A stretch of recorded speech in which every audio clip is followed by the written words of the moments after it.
Welcome back to New York. Kevin McCullough, glad to be with you. AFA Today. It's your midday check of everything that is news and important, and we're glad to be with you. Have you gone to onenewsnow.com and voted in today's poll?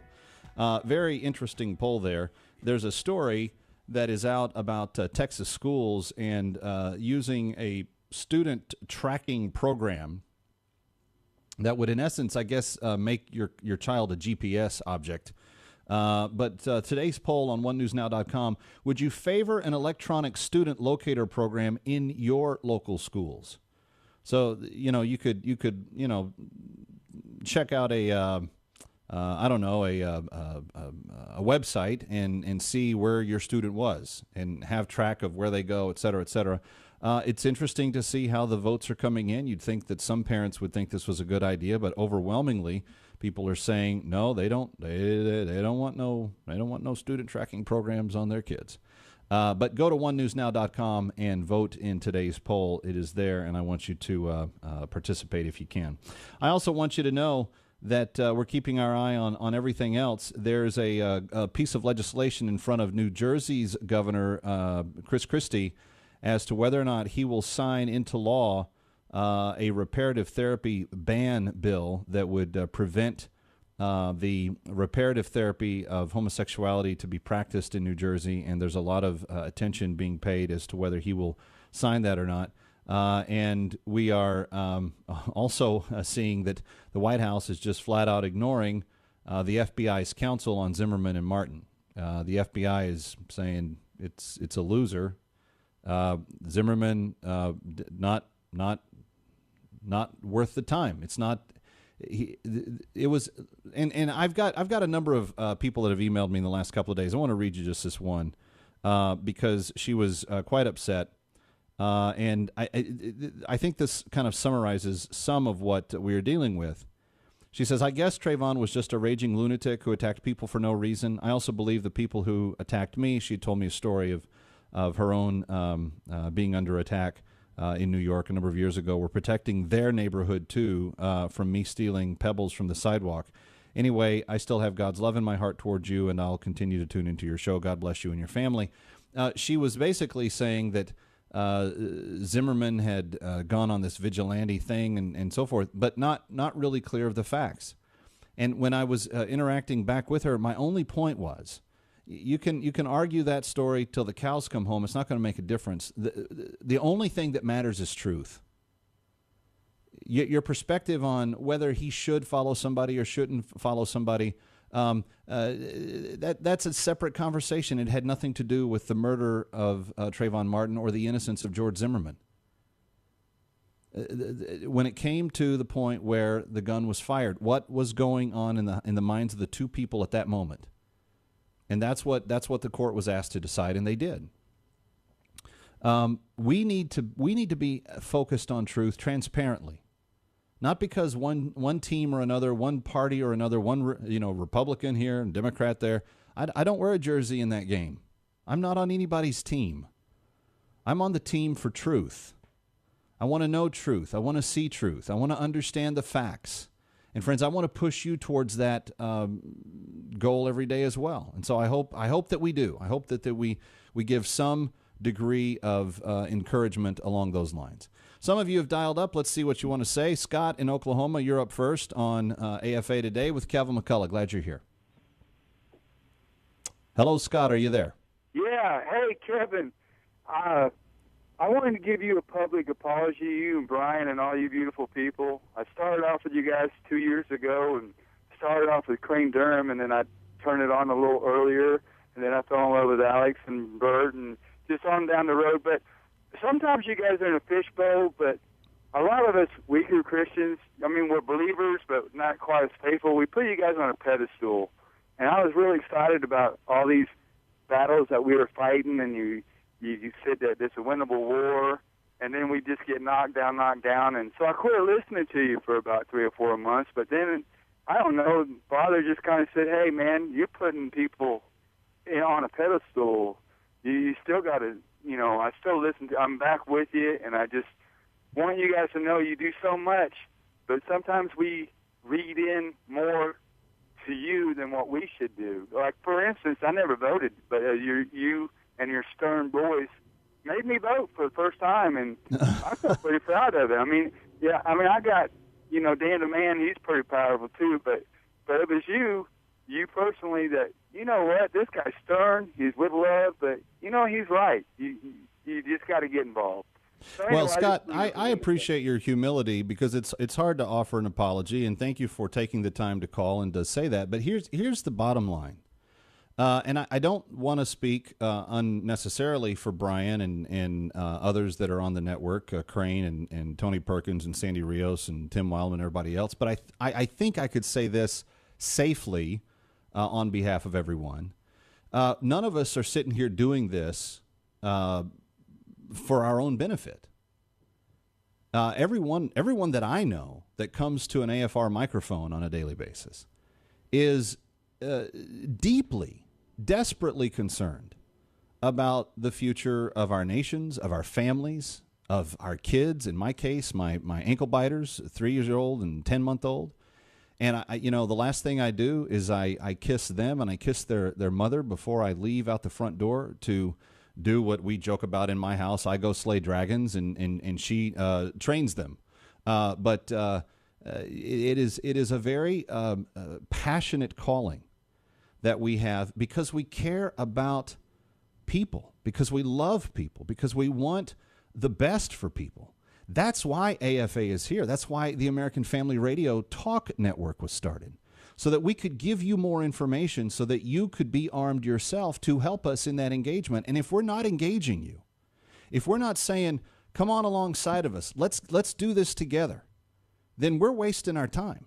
So I appreciate your humility in saying that, and I appreciate the fact that you did vote. I appreciate the fact that you're starting to see that there's some things that are just right and some things that are just wrong, and you've got to make choices, and you've got to use discernment, and you've got to be as clear in your thinking on a daily basis as possible.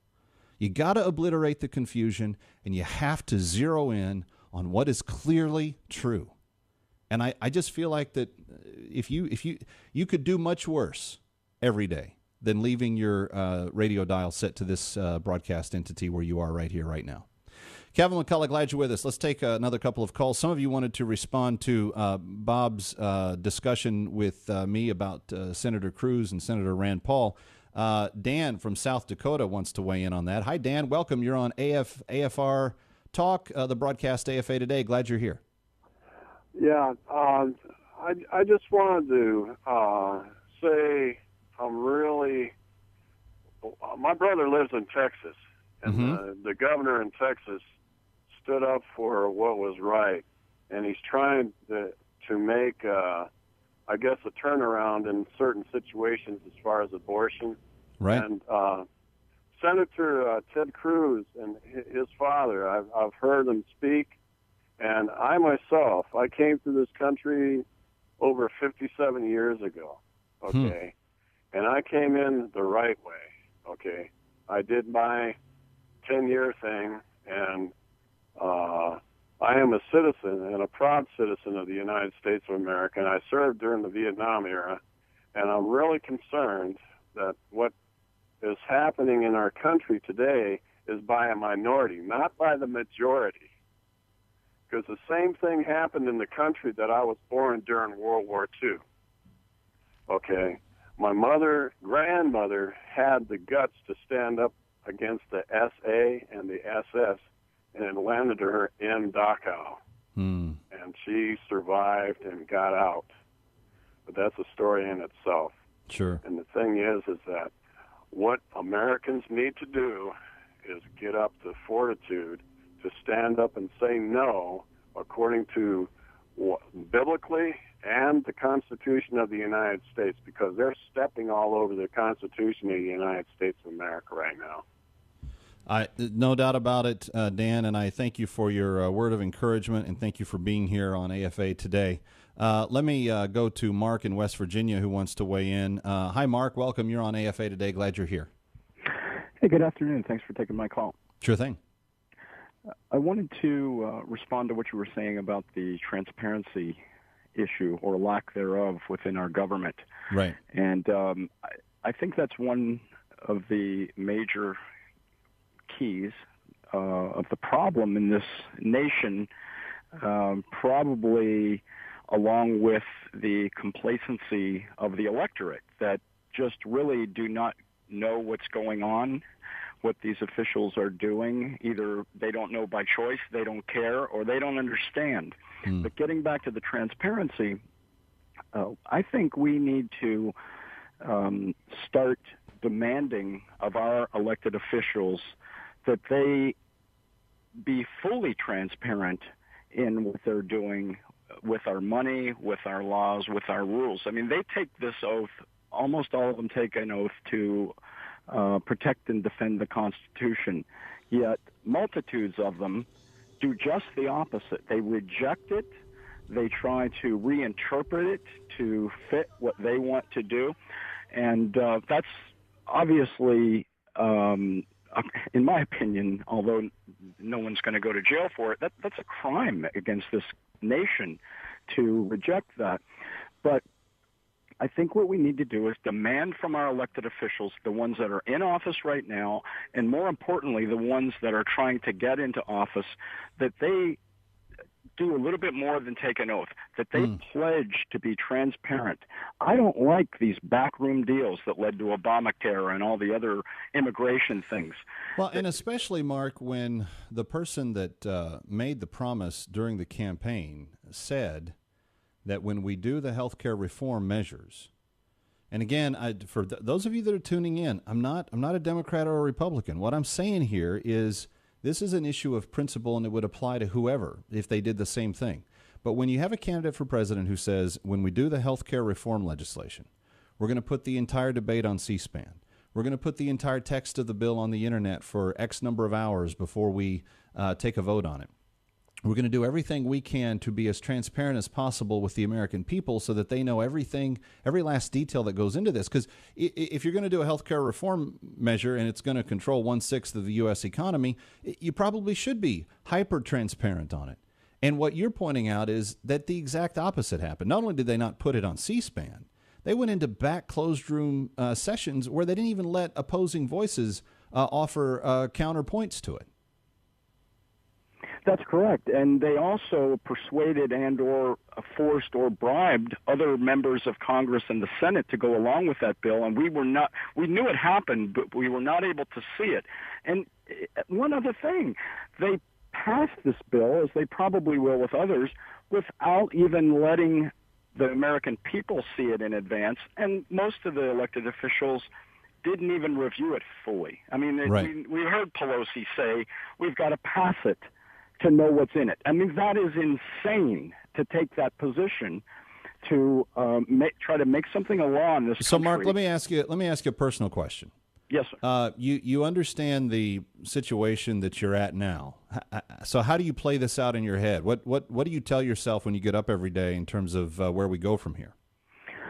Well, it's very difficult because I live in a state, I'm not from West Virginia originally, and it's a highly Democrat, blue-collar state, and I try every day to try to reach at least one.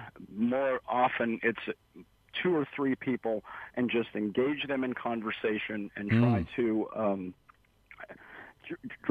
to get them to not only recognize the position that we're in as a nation and how perilous it is. And that's difficult because they don't get it. A lot of them don't get it. They're just doing their own thing, and they go into the voting booth, and if it has a D or an R, they just check it off, and they do that. So that's the first thing, to try to get them to understand the danger that we face as a nation. And then you have to go, after that, you've got to explain to them all these little pieces of the puzzle that is leading to this. And it's a frustrating thing, but just like I do with my faith in Jesus, you can't stop it. No, isn't it an interesting parallel? And I've heard, you're not the first I've heard say that. And Mark, thank you for your very thoughtful comments. I would consider you a binge thinker. Isn't it interesting that the idea of an apologetic response, meaning not an apology. I'm not saying you say you're sorry for things. What I'm saying is an apologetic, as in apologetics, as in being able to defend and explain and teach. That's basically what apologetics is, a belief system. And it's interesting because I've said this for the longest time. Tell me your politics, I will know your spirituality. Tell me your spirituality, I will know your politics. And about 9 out of 10 times, I'm pretty dadgum, accurate with that. It is very, very rare that somebody is a deeply, deeply committed Christian, loves the text of the Bible, honors God in different areas of their life, that comes out and votes in favor of abortion and gay marriage and everything else. It's also very rare that someone who is for abortion and gay marriage and all these other things would ever want to be involved in a very deeply committed, biblically oriented Christian life. It's just, they just don't go together. So the idea of explaining, and Mark, the New Testament says, be ready to give the answer for the hope that is within you. Yes, that applies to the joy that Jesus has for you as you let him into your life and as you become his follower. But I think that from a cultural engagement standpoint, we should be just as ready to give an answer as to how we think and to why we make the decisions that we make, so that we can explain to those around us who are in the dark what the light looks like, so that hopefully they can begin to recognize it and long for it themselves. Friends, that's the ultimate conversion, from darkness into light. And I hope that this broadcast and this network is a part of that for you every single day. I'm Kevin McCullough, the Kevin McCullough Show, coming your way tonight on many of these same stations, and I will see you tomorrow here on AFA Today on AFR Talk.